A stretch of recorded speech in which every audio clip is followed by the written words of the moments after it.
Top Gun is huge. The original 1986 film is an icon of American cinema, and its long-awaited sequel, Maverick, is currently smashing box office records. Not only that, it's a hit with critics, many of whom have lauded the movie's celebration of patriotic themes. But what many don't know is that the secret to Top Gun's success, beyond the amazing cinematography, is that it's actually a fantastic retelling of an ancient myth, perhaps the oldest story ever, a grand epic known as the monomyth, the hero's journey.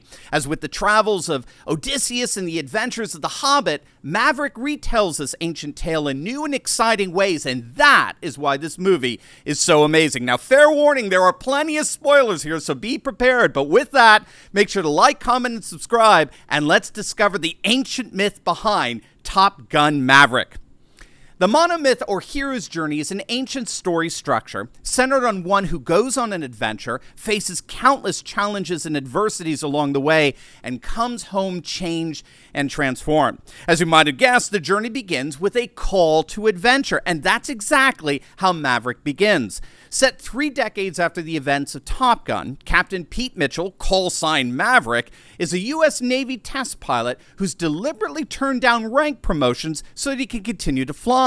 But all of that changes when he's literally called by his best friend, Admiral Tom Kazansky, call sign Iceman, to the Naval Air Station North Island as a Top Gun instructor. Iceman wants Maverick to train a new elite group of young pilots to take out an unsanctioned uranium enrichment plant in an unspecified country that's deemed a threat to the United States. And this leads to the second stage in the hero's journey, the refusal of the call. Think about when God called Moses at the burning bush to journey back into Egypt and rescue his people Israel.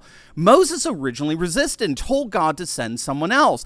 This is a common ancient theme, and it reveals the inherent insufficiency of the hero. He or she may be too scared or feel totally inadequate for the call, and the key here is that they can't rely on themselves to accomplish the task at hand, which means they require the blessing of a grace and assistance from something outside themselves. When Maverick is first called to train the new group of elite pilots, he wants nothing to do with it. He's a pilot. He's not a teacher.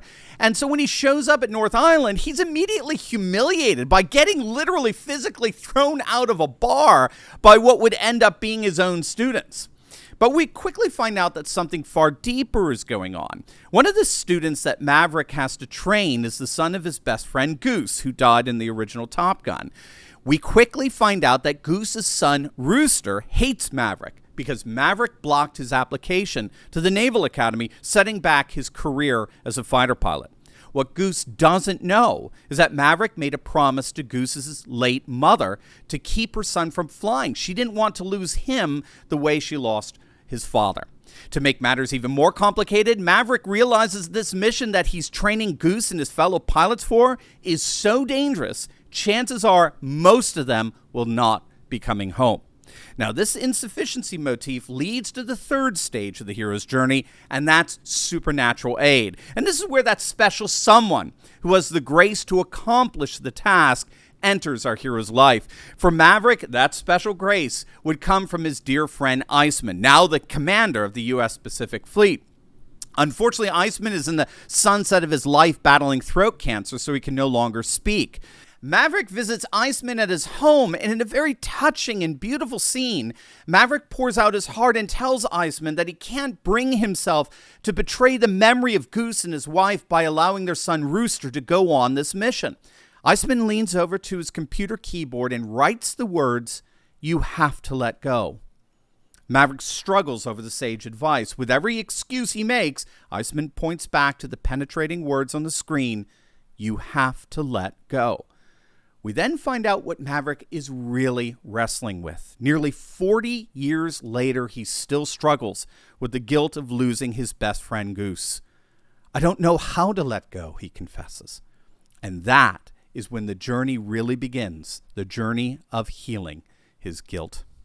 The next stage in the journey is crossing the threshold, and this involves the rite of passage where the hero officially begins his journey. And for me, I think this has to be the beach football scene, where like in the first film, it functions as a kind of baptism, where beforehand everyone was at odds with one another, they were fighting and the like, but then through the transformation of this football ritual, everyone comes together and forms a unified team. In his own life, Maverick reunites with his former girlfriend, Penny Benjamin, who, like Eisman, gives Maverick sage advice and supports him in his quest to train the pilots. The next stage, apotheosis. Now, this involves the radical transformation of our hero into actually becoming the hero, gaining the knowledge, the skills, and identity needed to complete his task. Now, after learning that his dear friend Eisman has died, Maverick is removed from his position as trainer by his superior, who considers Maverick's battle plan too risky and unrealistic. However, Maverick knows that it's the only way the pilots can pull off the mission without being killed. In a move that stuns everyone in the classroom, Maverick makes an unauthorized flight of the simulated course, and in an astonishing feat of flying virtuosity, he proves that his plan can be done. His superior is so convinced that he appoints Maverick as strike leader. For the first time in decades, Maverick is transformed once again into a Top Gun fighter pilot who will lead his team of trainees through the harrowing dangers of this mission. This then leads to the next stage in the hero's tale, the supreme ordeal. Now we've arrived at the ultimate task at hand. Maverick chooses the 3 other pilots that will fly the dangerous mission with him, and one of them is indeed Rooster, Goose's son. The team knows how harrowing of a mission it is and what this moment means. They launch from the aircraft carrier USS Theodore Roosevelt, and needless to say, the mission is without a doubt the most exciting feature of the film. But we're not done yet. The next stage in the hero's journey is the rescue from without. Again, in order to ultimately fulfill the mission, the hero will need help from someone or something outside himself. And this is the Samwise Gamgee figure who helps Frodo destroy the ring. And here's where Maverick gets really inventive. After successfully destroying the target, the 4 pilots try to outfly patrolling enemy fighter jets, and Maverick sees Rooster get caught in their targeting systems, and as the enemy missile's about to hit Rooster, Maverick flies in its way and sacrifices himself to protect Rooster. Believing Maverick to be dead, the pilots all fly back to the aircraft carrier. Only we find out that Maverick successfully ejected from his plane and parachuted safely to the ground, only to find an enemy gunship chasing him down. It eventually corners Maverick, and right when it's about to start shooting him up, it blows up. Rooster had disobeyed orders and turned his plane back to rescue Maverick. Now, there's some more adventures involved, but as they both safely return to the carrier, Rooster and Maverick hug each other, realizing that they together saved each other's lives in fulfillment of their mutual love for Goose. And finally, the return home.